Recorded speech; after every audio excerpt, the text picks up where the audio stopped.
ជំរាបសួរបងប្អូនទាំងអស់គ្នាថ្ងៃនេះខ្ញុំមានរឿងមួយទៀតដែលយកមកជម្រាបជូនបងប្អូនទាំងអស់គ្នាដើម្បីបានសន្តាប់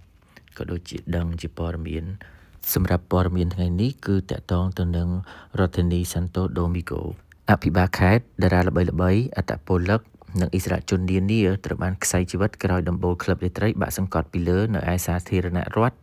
ដូមីនីកហេតុការណ៍នៃការបាក់ដំបូលក្លឹបរាត្រីនេះបានកើតឡើងនៅយប់ម៉ោង1រំលងអាធ្រាត្រថ្ងៃទី8ខែមេសាឆ្នាំ2025ក្នុងហេតុការណ៍នេះបានផ្តាច់ជីវិតមនុស្សចំនួន79នាក់និង160នាក់រងរបួសខណៈក្នុងចំណោមអ្នកស្លាប់ទាំងនោះមានទាំងតារាចម្រៀងល្បីៗអភិបាលខេត្តឥស្សរជននិងអតីតកីឡាករបាល់បោះដ៏ល្បីឈ្មោះម្នាក់ផងដែរនេះបើតាមការអះអាងដោយអាជ្ញាធរកាលពីថ្ងៃទី8មេសានេះក្រុមសង្គ្រោះបន្ទាន់ប្រមាណជា400នាក់កំពុងដុតដៃដុតជើងសង្គ្រោះអ្នករស់រានមានជីវិតដែលកំពុងទៅជាប់នៅក្នុងគំនរថ្មបាក់បែកនៃក្លឹបរាត្រី Jet Set ខណៈក្រុមគ្រួសារជនរងគ្រោះបានប្រមូលផ្ដុំគ្នាទាំងសេចក្តីតក់ស្លុតនិងសោកសៅនៅក្នុងកន្លែងកើតហេតុ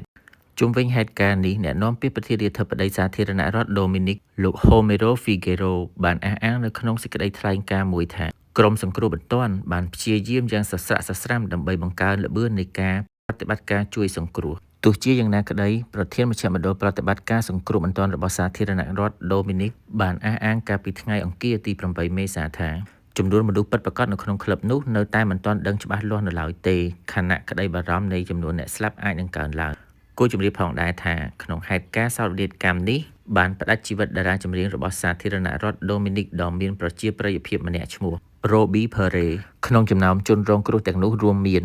អភិបាលខេត្តអ្នកនយោបាយអត្តពលិកល្បីនិងឥស្សរជនលេចធ្លោផ្សេងទៀតខណៈក្រុមគ្រួសារសាច់ញាតិកំពុងយំសោកបោកខ្លួននៅឯកន្លែងកើតហេតុជុំវិញសោកនាដកម្មដ៏រន្ធត់នេះប្រធានាធិបតីសាធារណរដ្ឋដូមីនីកបានប្រកាសកាន់ទុកចំនួន3ថ្ងៃទោះជាយ៉ាងណាក្តីអាជ្ញាធរអះអាងថាហេតុការណ៍ដួលបាក់រលំដំបូលក្លឹបរាត្រីនេះកំពុងស្ថិតនៅក្រោមការស៊ើបអង្កេតរបស់អាជ្ញាធរត្រង់ចំណុចនេះដែរខ្ញុំចង់បន្ថែមយោបល់បន្តិចថានេះសប្បាយខ្លាចទៅជាទុកដោយសារតែយើងទៅក្លឹបកំសាន្ត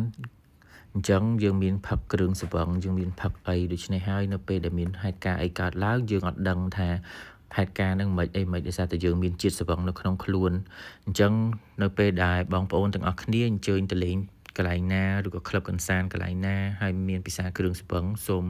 ទទួលទានដោយការទទួលខុសត្រូវបាទសូមអរគុណសម្រាប់បងប្អូនទាំងអស់គ្នាដែលបានចំណាយពេលវេលាសន្តាប់ពីការអធិប្បាយនៃការបាក់ដំបូលក្លឹបនៅរដ្ឋធានីដូមីនីករបស់ខ្ញុំសូមអរគុណជួបជាមួយខ្ញុំបាទនៅវីដេអូក្រោយជម្រាបលា